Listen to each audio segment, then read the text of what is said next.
Right, hi guys, and welcome back to the Moaning Yorkshireman, and welcome to the answers to your questions video. That's right, there is most likely going to be two parts to it. We'll see how we get on though. Yeah, apologies for the delay in this. It was supposed to be up on Thursday and Friday, obviously if it got split into two parts, but instead it's at the weekend. I've somehow managed to pick the busiest week of my life for months to be able to record this, and it normally takes about 6-7 hours total to film, edit, record, upload, you know, get everything done. So yeah, I've picked a really busy week to be doing pretty much a full shift in just answering questions, and I've also picked 30-degree heat, and I've had to shut the windows obviously to keep the noise down, so I'm going to be melting in here. I'm going to be sweating like a pedo in Toys R Us, so that's going to be absolutely fantastic. Nonetheless though, without further ado, thank you so much to everyone for asking your questions. We've had 35 different people ask 3 questions each. So you do the maths on that. That's a lot of questions to get through, but we will do it. So we're starting from oldest first. So the sooner you ask the question, the sooner it will be answered on here. So good luck everyone. Hope that I answer the questions how you want them to. And we're going to kick things off with Viper Racing. Brad, my good friend Brad. Good to see you again at Donington a couple of weekends ago. We met up and we did the touring cars. Fantastic weekend. And yeah, it was brilliant to see him again. Need to keep in touch. We're going to do more next year as well, which will be a lot of fun. Yes, that was a couple of weekends ago, and Brad was the first one to ask the question, so thanks a lot, buddy. And his questions are... His first question is, what is your favourite Coldplay song/songs? Now, I am a big fan of Coldplay, or I should say was. That last album was absolute dog shit. Absolutely filthy album. What was it called? Music of the Spheres. Music of the Spheres it was. It was disgusting. It was, honestly, I was just not impressed with it at all. It was a filthy album. But I am still a big fan of Coldplay's earlier stuff, and I'm a fan of later music that people didn't like Coldplay from. My favourite songs, there's 3 that spring to mind straight away. The first one is Strawberry Swing, which was off the Viva La Vida album. Ink from the album Ghost Stories, which is my favourite Coldplay album. That was a stunning album that came out in 2014, only 9 tracks on it, but each of them just wonderful, really. I really enjoyed that album. So yeah, Ink, and the other one is Hurts Like Heaven, which was the opening track on the Milo Xylotto album. So yeah, they're my 3 favourite songs that spring to mind. A couple of honourable mentions. I love True Love, that's also off of the Ghost Stories album. Violet Hill, that's off the Viva La Vida album. I also love Till Kingdom Come, that's off X and Y.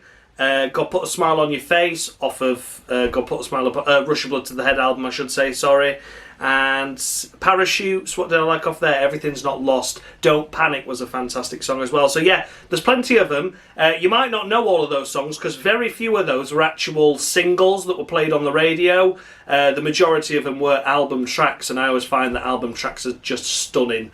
You know, the ones that get played on the radio are made for radio, and that isn't always the vibe I'm after. I do like something a little bit unique, a little bit different, and that's why the album tracks tend to be more my genre and style as opposed to singles, because they're obviously meant to be played on the radio to get good chart positions. The album tracks stay on the album and they're utter gems. So yeah, those are my top 3. I would definitely say Strawberry Swing, Ink and Hurts Like Heaven, and then the others I mentioned are great honourable mentions as well.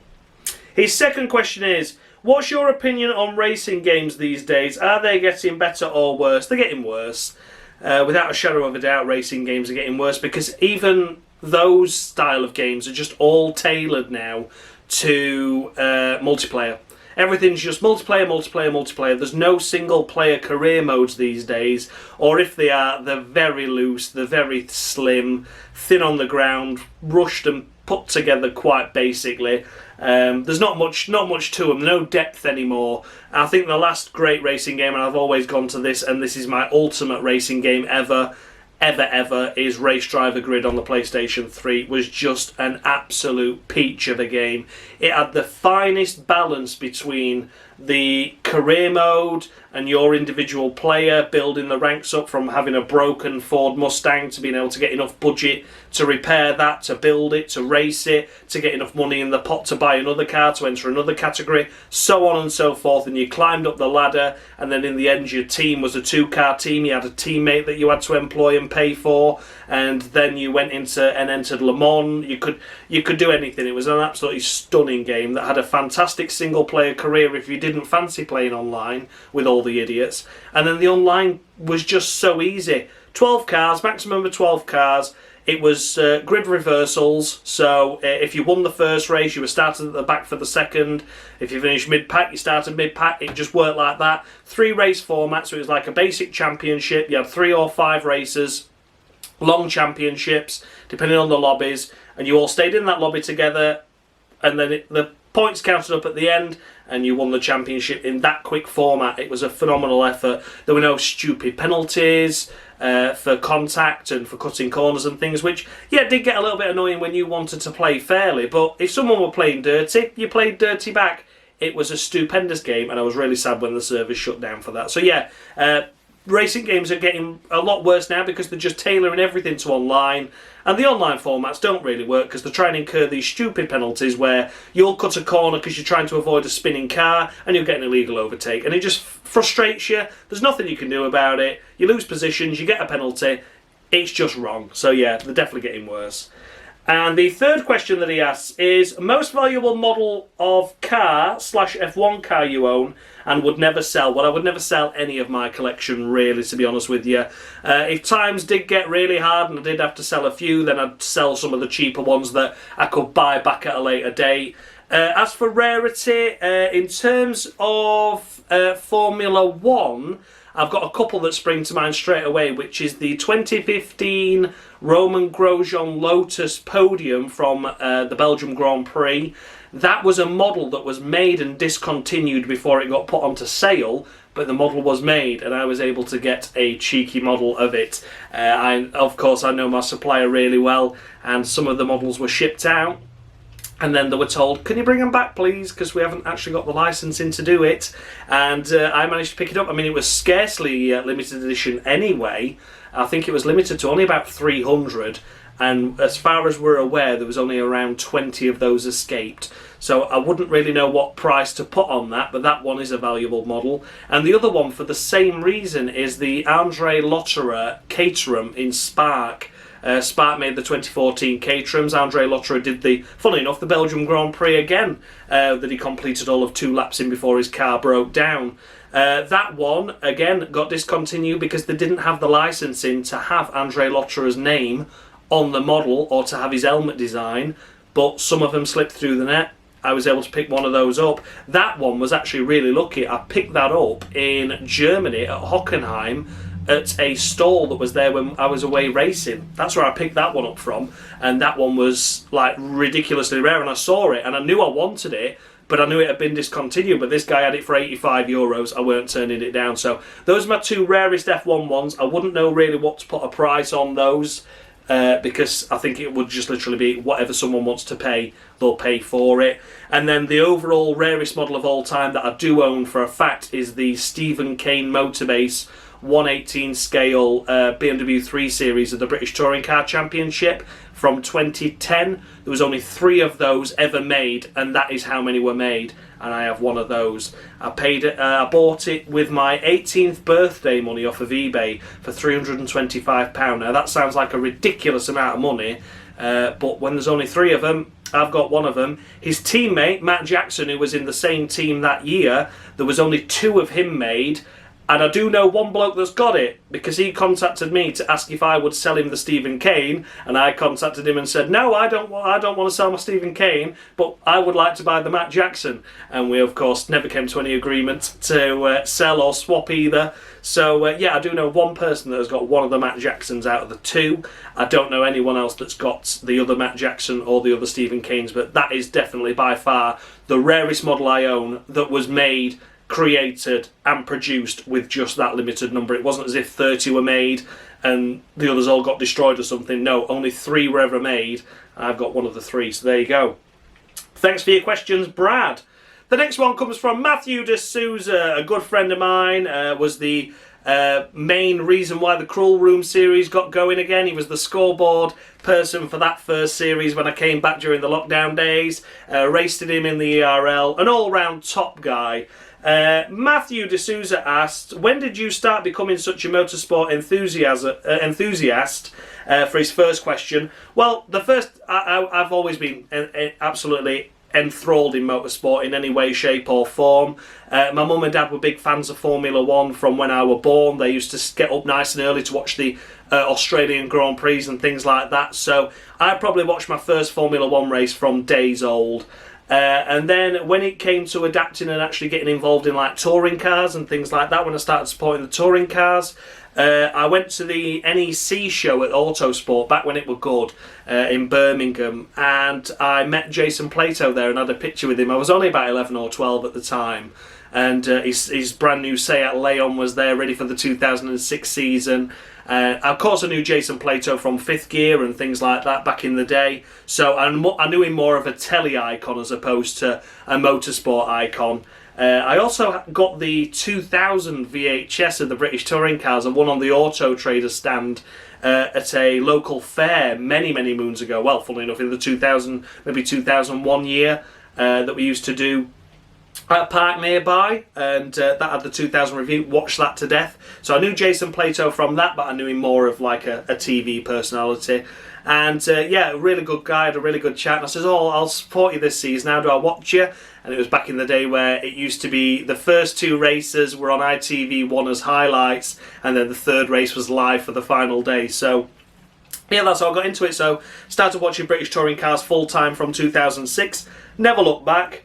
And as mentioned, my love for Formula 1 started from days old, really. It's all I've ever known, getting up, watching the racing nice and early in the morning when the calendar used to be that way.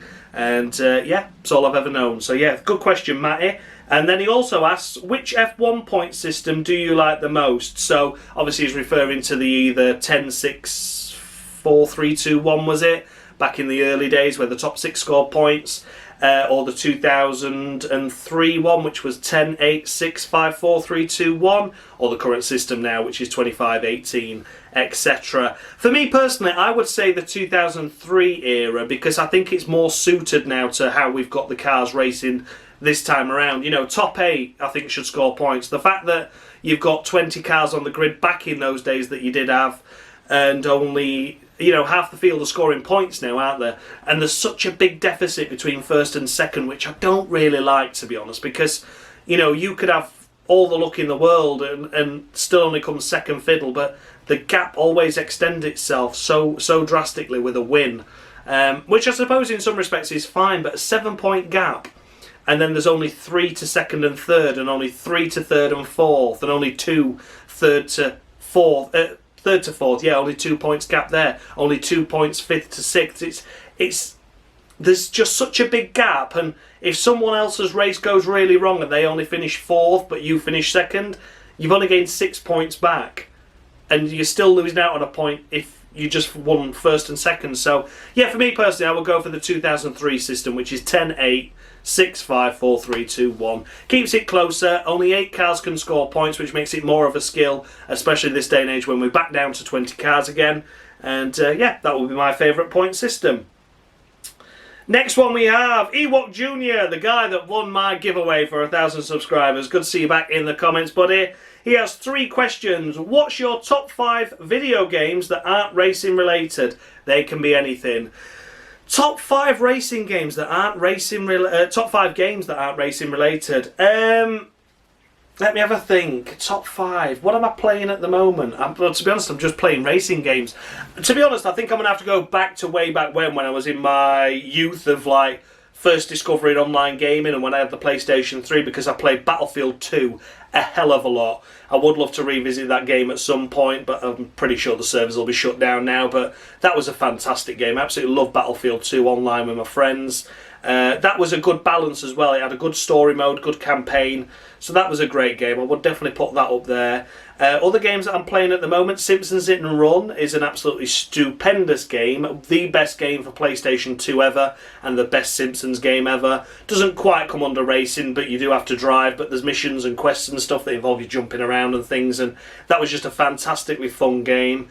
I also enjoy South Park, The Stick of Truth. Fantastic game. I love South Park. Massive fan of South Park.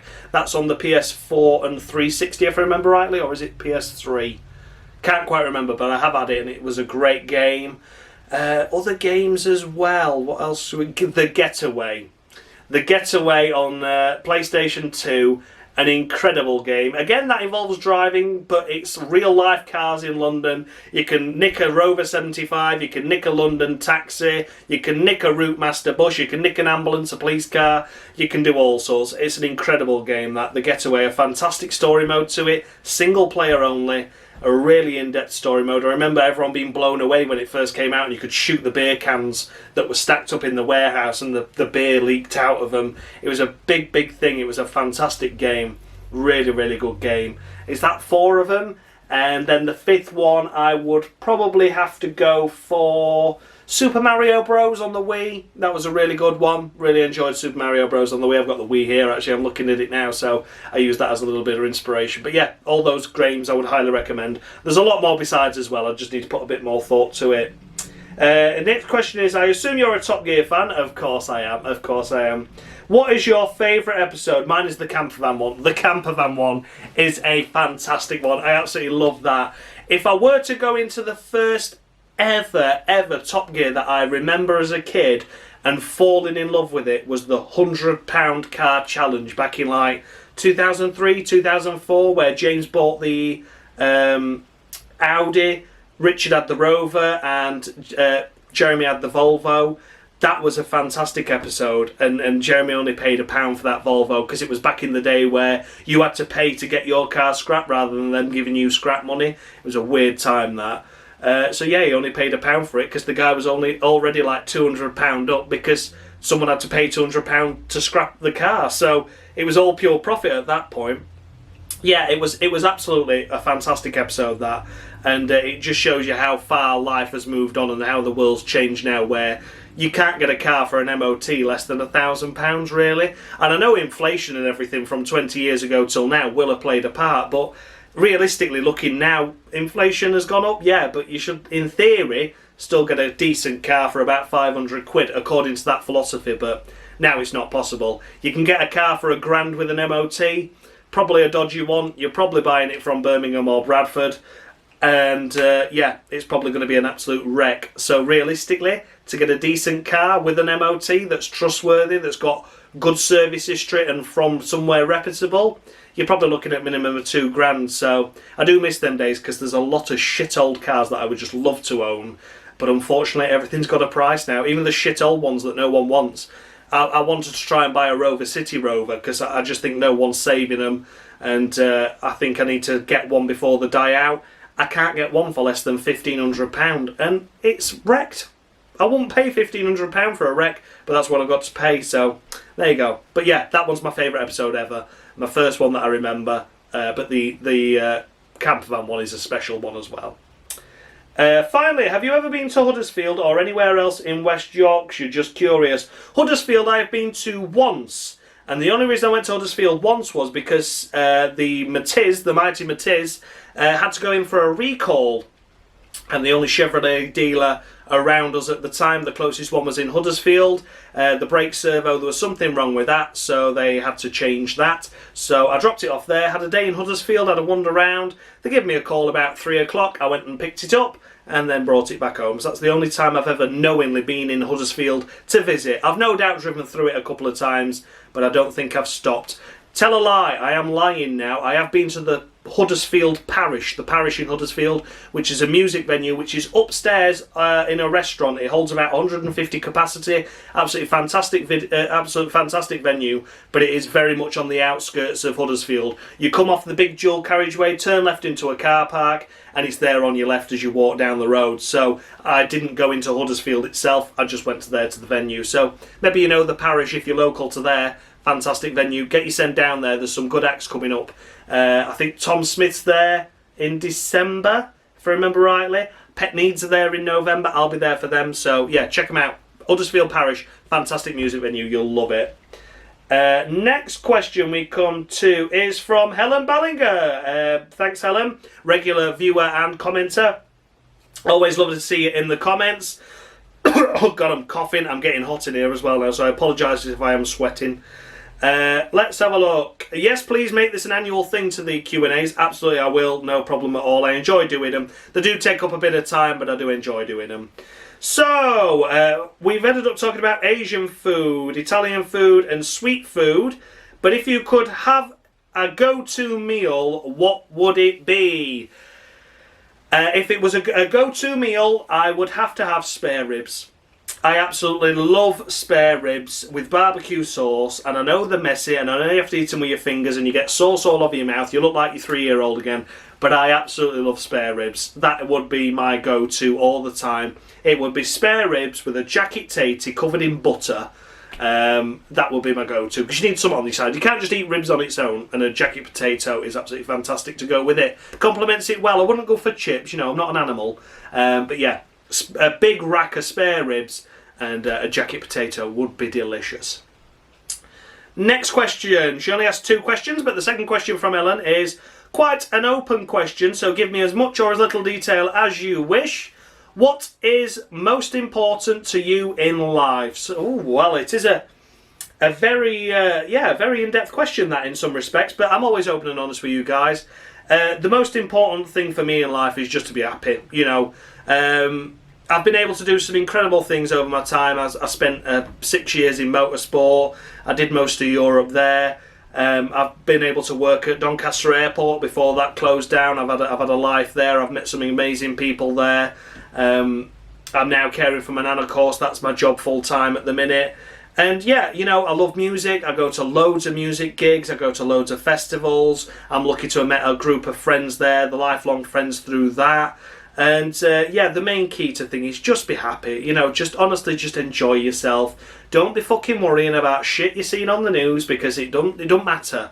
You know, don't bother. Don't listen to the news, because the news has just been fear-driven ever since COVID, and it won't stop. It's just one crisis after another. If it's not about COVID, it's about the war. If it's not about the war, it's about climate change. And at the end of the day, these people are telling you how to live your fucking life, and make sure you switch your light off every god-given second, and make sure you don't leave something on charge for 4 hours. They're flying around in pissing private jets. Don't you dare tell people how to live your life. Just don't, because you're just stupid. If you're listening to them while they're flying around in private jets, it's ridiculous. So yeah, don't let the media get you down. Don't let the fucking government get you down. If things are going to go up in price, things are going to go up in price. What's the point in whittling and worrying about it? If you can't afford it, you can't afford it. Yeah, I know it's different if you've got a mortgage and things like that, but there's no point worrying. You can't change what's going to happen, can you? You know, so literally just calm down, chill out, and enjoy yourself. You know,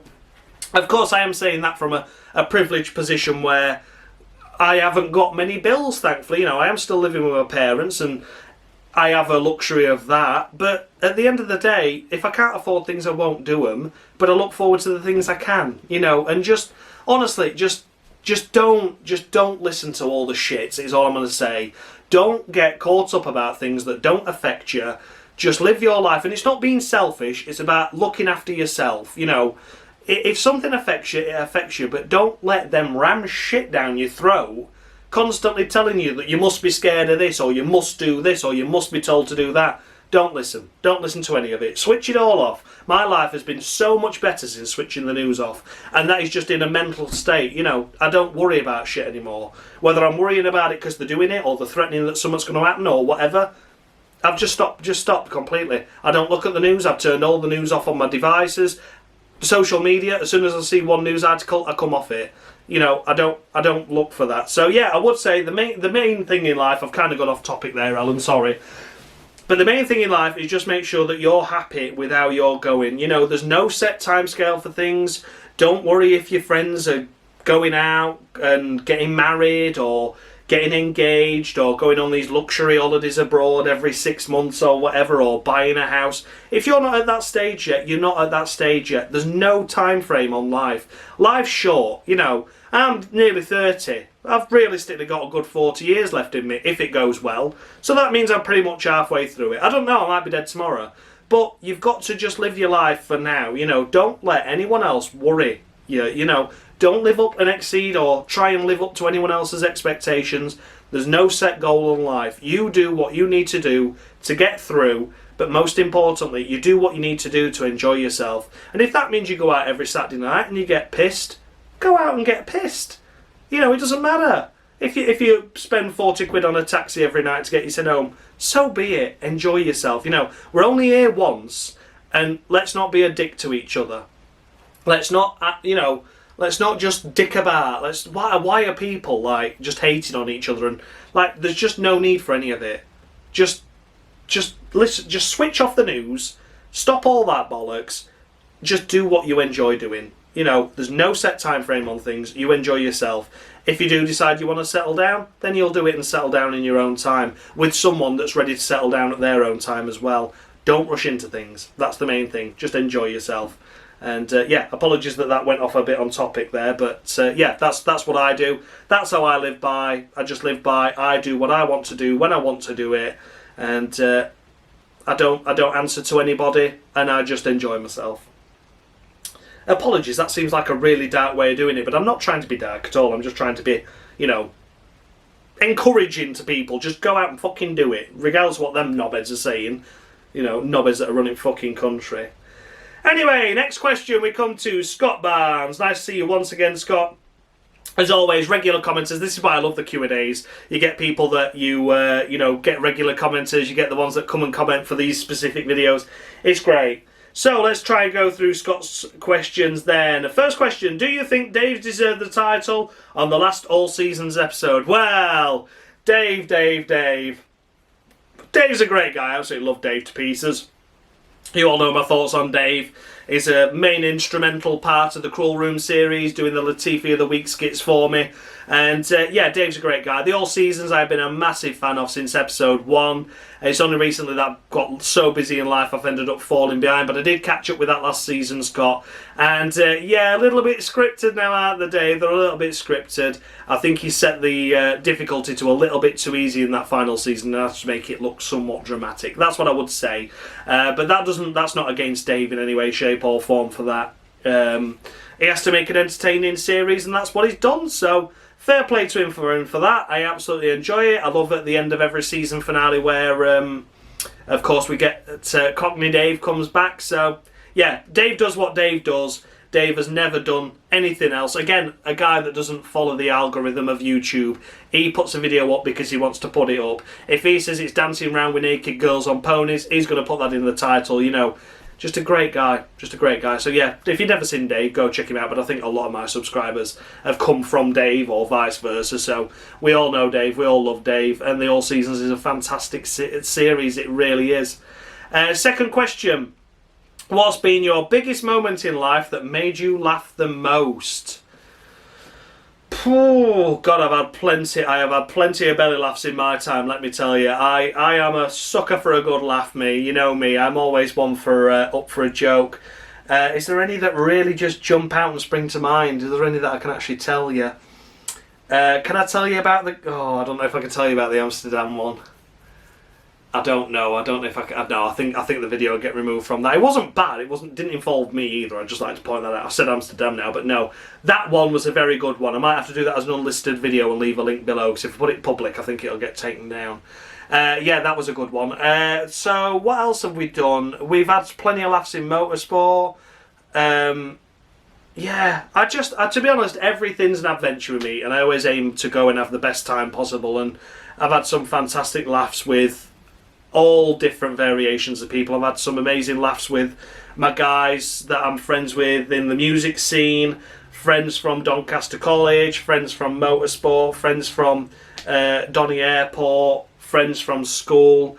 There's been a lot of moments, Scott. I can't pick out one specifically. The Amsterdam one springing to my mind, and that's not allowed on YouTube. It won't be. So I'll put it as an unlisted video in the description below. So look out for that.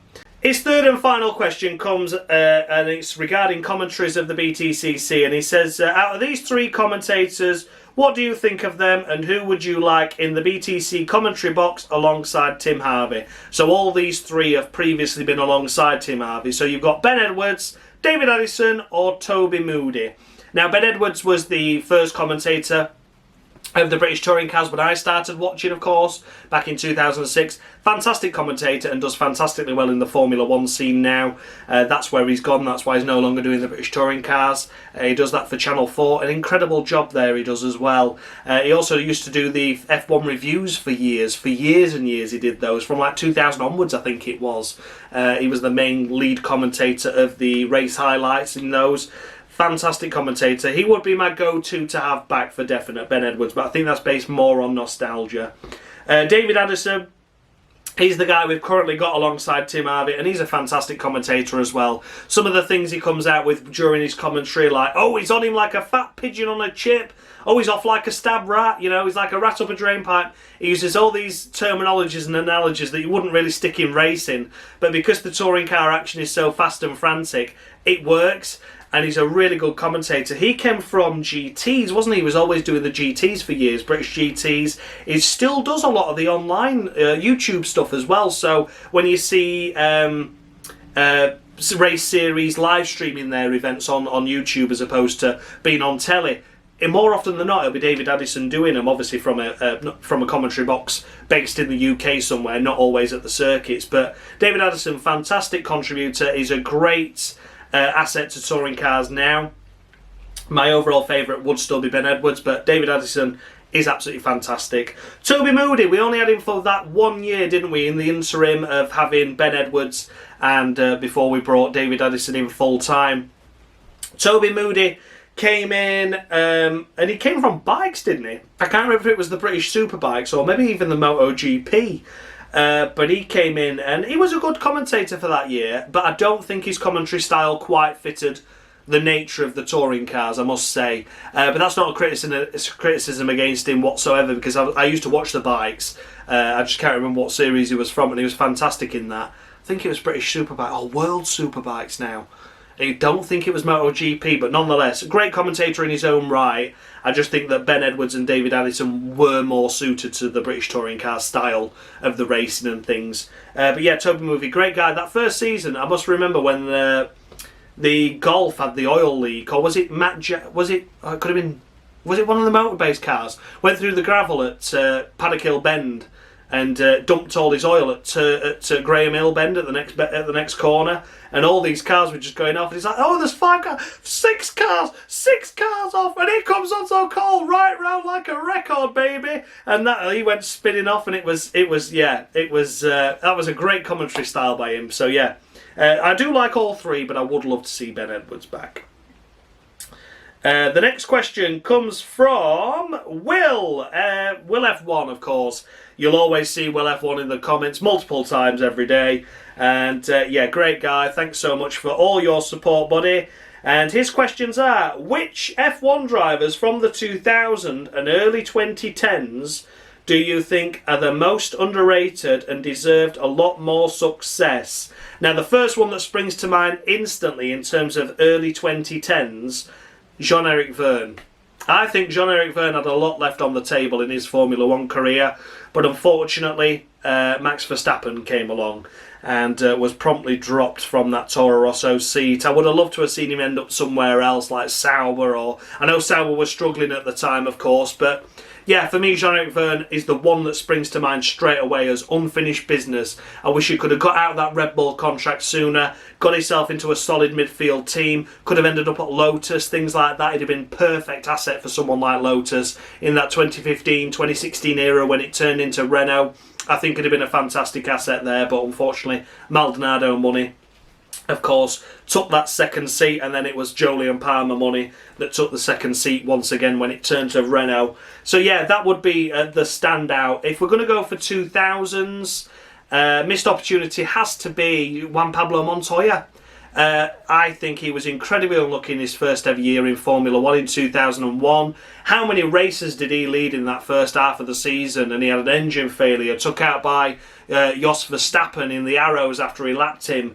He had a blow up at Austria, then he had a brake failure somewhere else. I can't remember the full details. I think he made a mistake somewhere else as well. He got took out somewhere else. It was just relentless. And then by the time he finally found his feet himself in not making mistakes, and by the time the car stopped blowing up, and by the time his bad luck ended, the car wasn't able to win the race as like it was at the start of the season. So yeah, I think 2001, the first ever season of Juan Pablo Montoya, was a massive missed opportunity. I don't think he would have won the title, but he would have had a lot more wins and would have put Ferrari under a lot more pressure. So yeah, Juan Pablo Montoya's career in general really was a missed opportunity, but particularly that first year for him.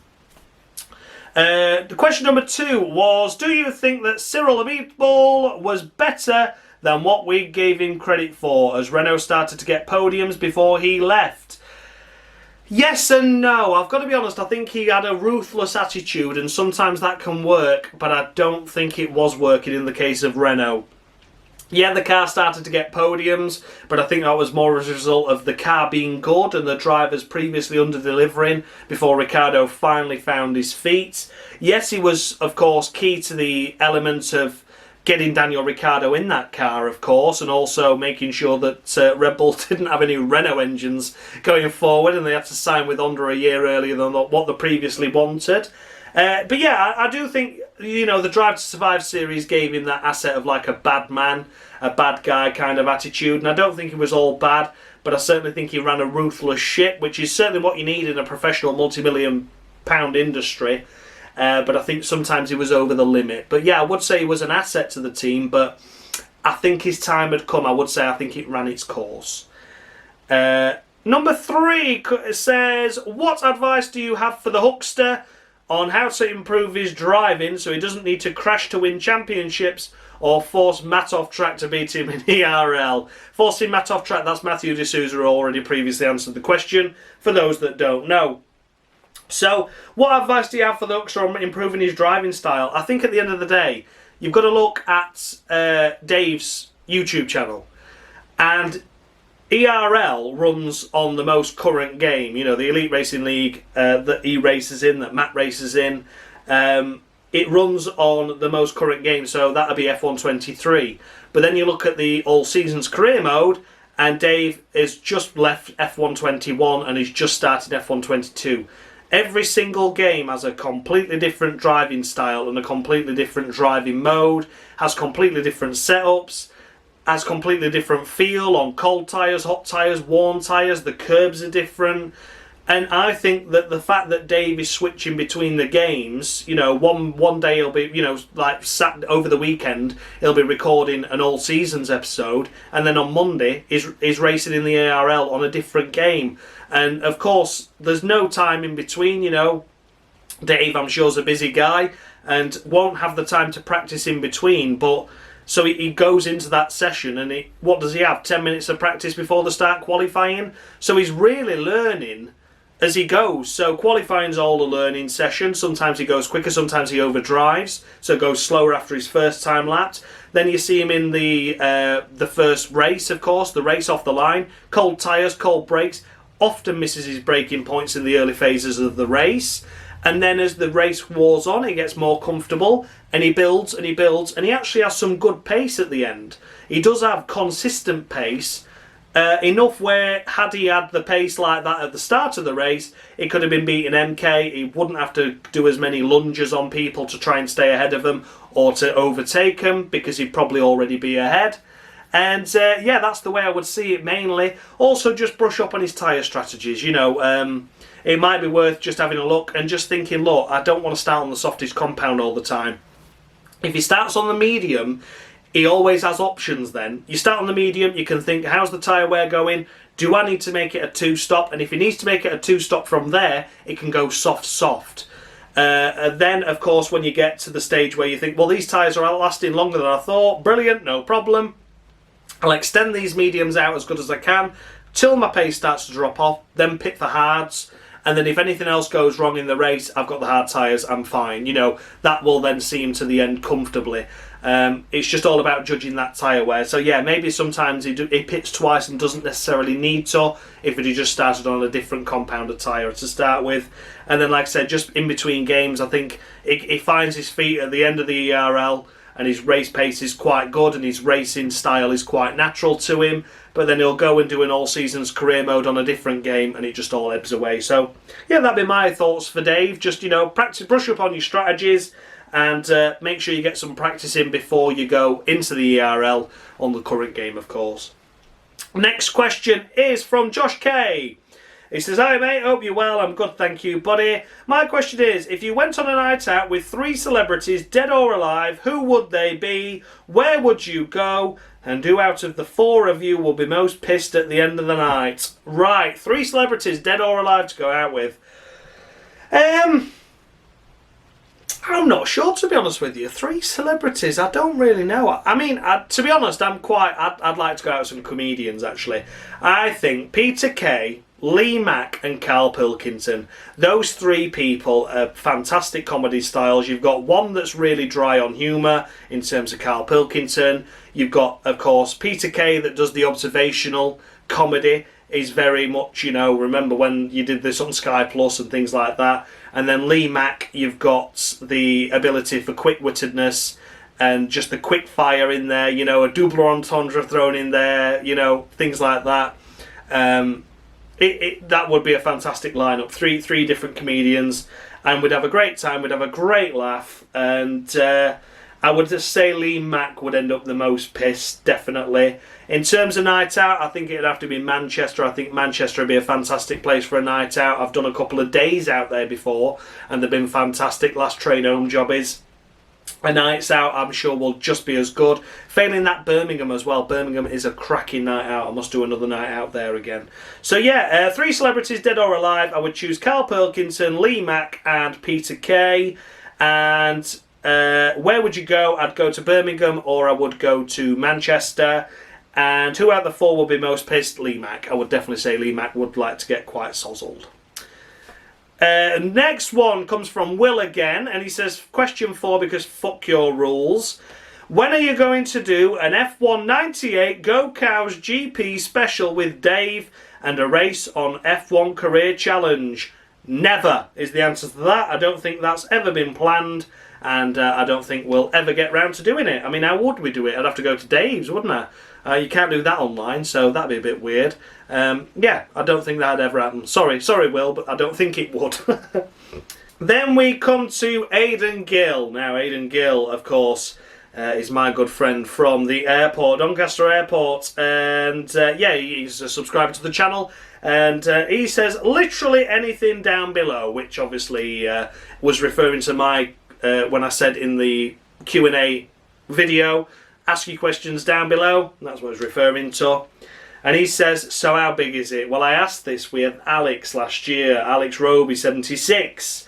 And I told you all it was half an inch, and that's what I'm sticking to. So sorry, Aiden, it's half an inch, and that's what we're sticking to. Then we have, I don't think I know this guy. 4 comments. That's very bizarre that I don't know him. I apologise. I don't know if it's because the ats are now, aren't they? They've altered the YouTube thing, so I only see the ats and not the actual name, so he might come under a totally different name. Apologies if I get you wrong. But this is from steeznpetz. Do you like motorcycles and airplanes as well, or are you just a car enthusiast? I am just a car enthusiast. As much as I have worked at an airport, I hated planes. Don't like planes at all. I think they're all absolutely shite. They're just massive flying scrapyards, to be honest with you. How they don't fall out of the sky more often, I will never know. Some of the engineers that I have seen work on aircraft are diabolical. So yeah, I hope that's not put you off flying, but yeah, my experiences are... They do use duct tape more than you reckon they do. As for motorcycles, no, never been into motorcycles. I wouldn't even be able to tell a Kawasaki from a Yamaha apart. I really don't know. Unless it told me on the side of it, I'd have no idea about motorbikes at all. Next question from him is, if you had to create the perfect F1 team, which engine, which chassis, which drivers, and which team principal? Okay. Perfect engine would have to be... I'd probably go for the 2014 V6 engine of Mercedes, because that was just unstoppable in that first year, wasn't it? That engine, I know the whole car was quite unstoppable, but that engine especially, you know, anyone that had a Mercedes engine in the back of it got good results. So you had Force India up there, you had Williams up there all the time. They were just unstoppable the first half of the season, so I would definitely put that engine in the car. Which chassis? I would go for the Brawn. the 2009 one, because that was just built on such goodwill, effectively, you know. Slap a Mercedes engine into a car that was built for a Honda, and it just worked. So I'd go for the Brawn. Which drivers? So if we're going to go for 2 high-ranking drivers, shall we go current grid? If we're going to go current grid, I would stick Max Verstappen and I would stick Fernando Alonso in, based on how they're doing this season, the pair of them. If we're going to go for drivers in the past, I would certainly go for Ayrton Senna, and I would go for Michael Schumacher, and go for like a 90s period of dominance. I think that would be a formidable duo there. But yeah, present I would go for Max Verstappen and Fernando Alonso, because neither of them made a mistake this year at all, have they? They haven't put a wheel wrong. They've both been doing fantastic. And which team principal? Team principal, I would go for... I'd probably go for Eddie Jordan, you know. I think he did a lot with that Jordan team and really over-delivered on some results at times. And I think it was because he was a fiery Irishman. So yeah, team principal, Eddie Jordan. His next question and final question is, what inspired you to become a YouTuber? Well, I'd left motorsport in November of 2016. I was at a bit of a loose end. I always was told by people that, oh, if you had your own TV show, you'd make it, you're a really funny guy, etc. And, you know, I thought, well, if people, I won't see people in the paddock anymore. I won't get to see people around as much as I'd like to. You know, obviously my motorsport family didn't just extend to the team I was in. It was the entire paddock that we went around with. You turn up at a different country, it's the same people, you know.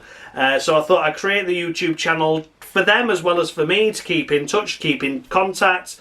I do some topics about things that annoy me, things that make me laugh, stories that I think are worth telling. Time in motorsport. I've got a couple of really old videos when I had the really old camera that are talking about my time in motorsport and some of the antics we got up to.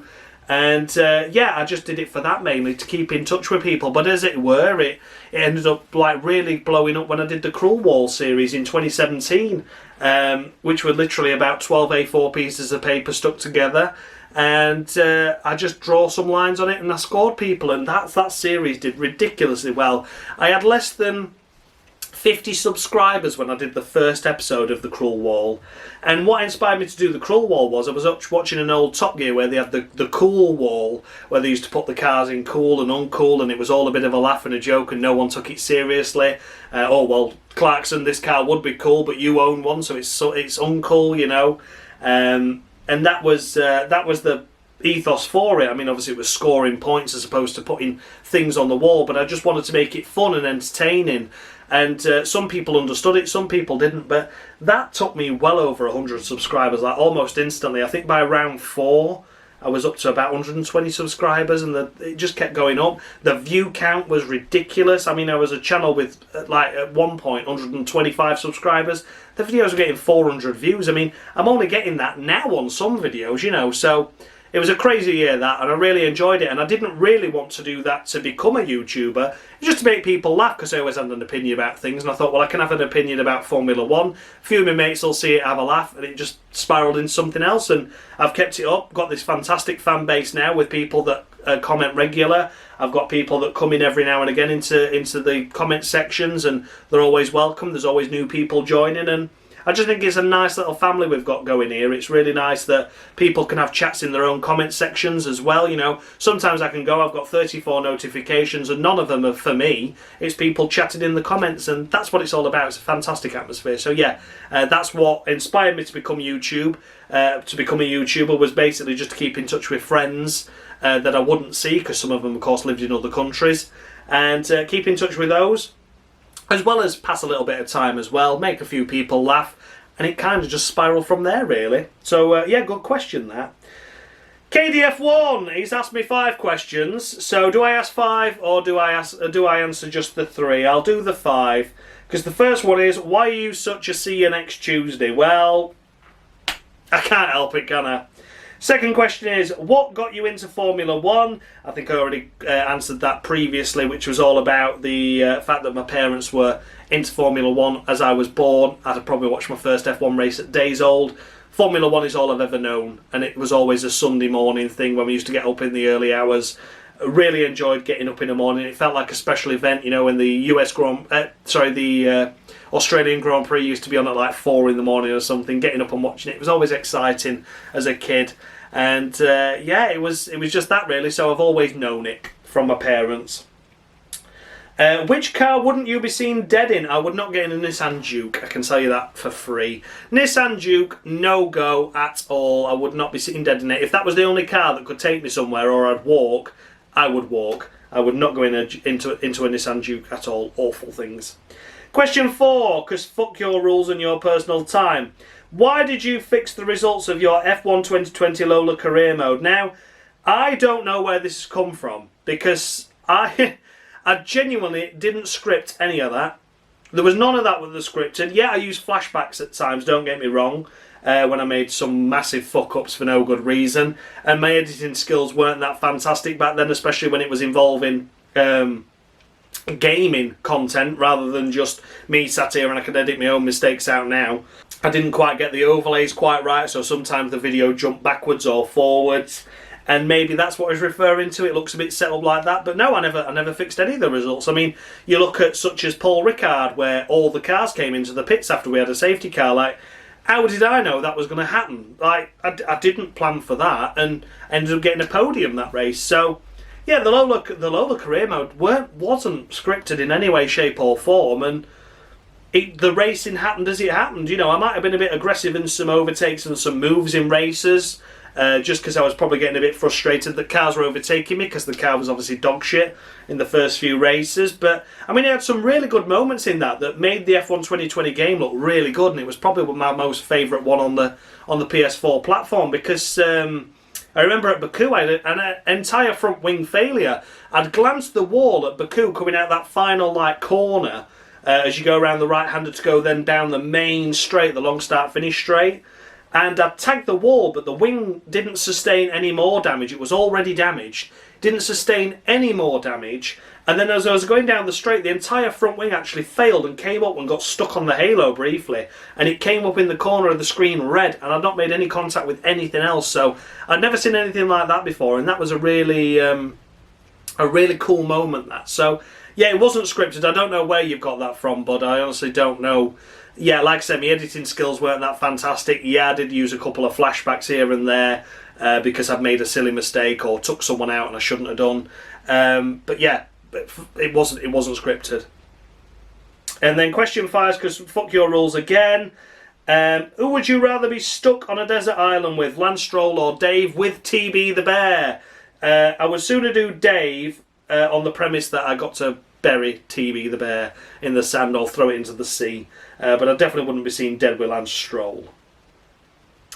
Then we come to Scott Barnes, who asks another question. Just wondering, is your birthday on the 27th of June? If it is, I'm jealous, because a certain F1 World Champion's birthday is on that day. And you're younger than me by 13 days, for cock's sakes. Yes, my birthday is the 27th of June, that is correct. And 27th of June, for those that don't know who the F1 World Champion is that shares that birthday with me, or I share the birthday with him because he's a little bit older, it's Nico Rosberg. Nico Rosberg. It's also Tobey Maguire, the Spider-Man, the first Spider-Man back when that series got going again in the 2000s. It's his birthday that day too, so that's an interesting fact for you. Oh, there you are, look at that. What a seamless change that was, eh? Fucking hell. I've just woken up this morning. The recording yesterday I had to stop because it got unbearable. It's only about 9:30 in the morning now on Saturday, and we're already at 25 degrees in the house, and it's only going to get warmer. So, yeah, I didn't know if I'd be able to continue the Q&A and make more of part 1, but no, I'm going to have to end it there. So this is the end of part 1, everyone. Congratulations, you made it this far. To the people that questions haven't yet been answered, it's going to have to be when I can. I'm really sorry about that. It is just literally going to have to be when I can, because it's just too feckin' hot. I mean, I'm already melting now, and I've only just had to shut the windows just to do this bit. So, yeah, that's the end of part 1. Thanks for asking your questions. I hope the answers that I've given so far have been to your approval. And yeah, apologies for this sudden change of clothing and my hair not even being washed yet and all this shit. But yeah, it's been... I can't believe I managed to pick the busiest week of my life to do a Q&A where it's going to literally take me hours to upload, record, edit. But yeah, that's life, isn't it? So yeah, thank you so much to everyone for part 1. Part 2 will be coming soon. I can't say it's going to be out tomorrow because I don't know if I'm going to have time. I don't know whether the weather's going to play ball. But it will be out very soon, and apologies to those that I didn't ask this time around. So thank you so much for watching, guys. I'll see you all for part 2 very soon. And yeah, stick around for that. Much love.